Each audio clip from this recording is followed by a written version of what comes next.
Bienvenue sur la plateforme 224 QHSSE officielle. Notre réunion du jour a pour thème protéger sa santé. Nous allons parler sur les équipements de protection individuelle en mettant un accent particulier sur la protection des yeux et l'oreille. Comme nous le savons, c'est deux organes qui sont très importants et voire indispensables pour un travailleur. En matière de santé et sécurité au travail, le législateur est très clair. C'est à la structure qui emploie que revient l'obligation de mettre en place toutes les mesures nécessaires pour garantir la sécurité de ses employés au travail. Souvenez-vous qu'un œil blessé est souvent un œil perdu. Dès lors que les yeux sont exposés à la moindre agression physique, l'utilisateur et ses collaborateurs sont tenus de porter un protecteur, comme les lunettes de sécurité, les visières et les écrans faciaux.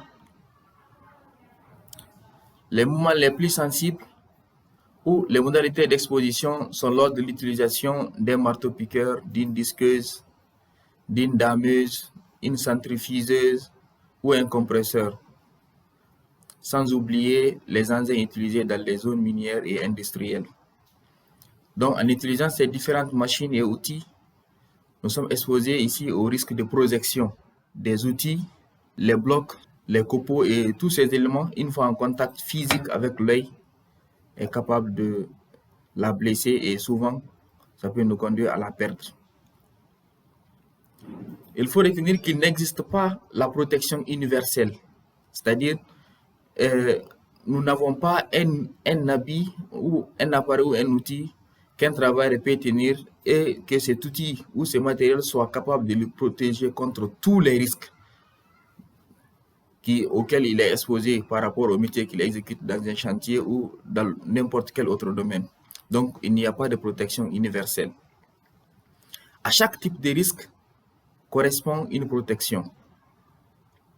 Pour les yeux, par exemple, il existe la protection contre les chocs, une protection contre les rayons ultraviolets et l'écran, une protection contre les feux nus lors de la soudure, lors du mêlage ou lors d'un éclair.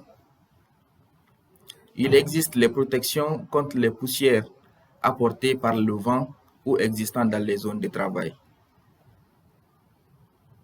C'est pourquoi, par définition, nous pouvons dire qu'un équipement de protection individuelle est un dispositif ou un moyen destiné à être porté ou être tenu par une personne en vue de le protéger contre un ou plusieurs risques susceptibles de menacer sa santé ainsi que sa sécurité.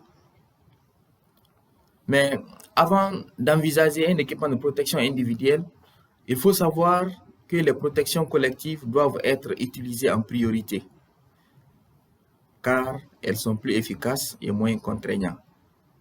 C'est pourquoi vous allez retrouver beaucoup d'autres ouvriers dans le lieu de travail qui te diront, une fois qu'ils portent les équipements de protection individuelle, leur rendement diminue de 30 à 40%. Il faut retenir que ces équipements ne suppriment pas les dangers ni les risques, mais ils permettent juste de diminuer l'impact des différents accidents qui peuvent arriver sur le travail. Donc, une fois que tu as les équipements de protection, il faut encore augmenter la prudence pour éviter toujours les accidents. Donc, retenez que vos yeux sont précieux. Protégez-les efficacement. Souvenez-vous qu'un œil blessé est souvent un œil perdu.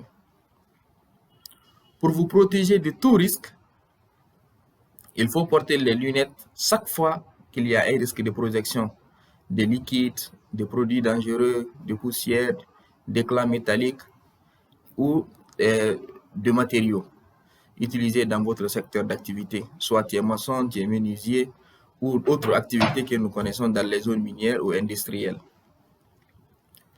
Pour tout travail de coupe ou de découpage au chalumeau, ça c'est lors des travaux par point chaud, portez les lunettes à verres spéciaux. Pour tous les travaux de soudure, c'est-à-dire les soudures à l'arc, portez la cagoule anti-UV ou autre protection adaptée à la tâche. Chaque fois qu'il y a risque électrique, portez un écran facial. Pour la protection de l'oreille, Nous allons aussi noter que les mêmes appareils et engins susceptibles d'être un danger potentiel pour l'œil sont aussi pour les oreilles. Par exemple, lors de l'utilisation des marteaux-piqueurs, des disqueuses, des dameuses ou des centrifugeuses, on peut être atteint de la surdité. Au-delà de 65 décibels, le bruit est considéré comme pénible, gênant et même dangereux à partir de 90 décibels. En milieu bruyant, le port de protecteurs anti-bruit est obligatoire. Alors, le bruit est nocif. Dès qu'il s'agit de soulever la voix pour parler à son prochain dans la zone de travail, où l'appareil de mesure indique que la valeur est de 80 décibels, pensez à la protection individuelle, quel que soit votre temps d'exposition d'écoute, de moyenne ou de longue durée. Protégez-vous pour vous éviter la surdité qui continue de faire des victimes depuis plusieurs années sans une mesure adaptée. Déjà à 85 décibels, le casque anti-bruit ou des paires de bouchons d'oreilles sont obligatoires durant toutes les 8 heures de travail. Dans les zones de loisirs, comme dans les boîtes de dancing, évitez d'être trop proche des haut-parleurs. Donnez-vous le temps de pause chaque 30 minutes. Dans les plages ou les piscines, bouchez-vous les oreilles pour éviter la pénétration de l'eau sale. Cela vous évitera plusieurs maladies. À bientôt pour une nouvelle vidéo sur la plateforme 224 KHSSE officielle.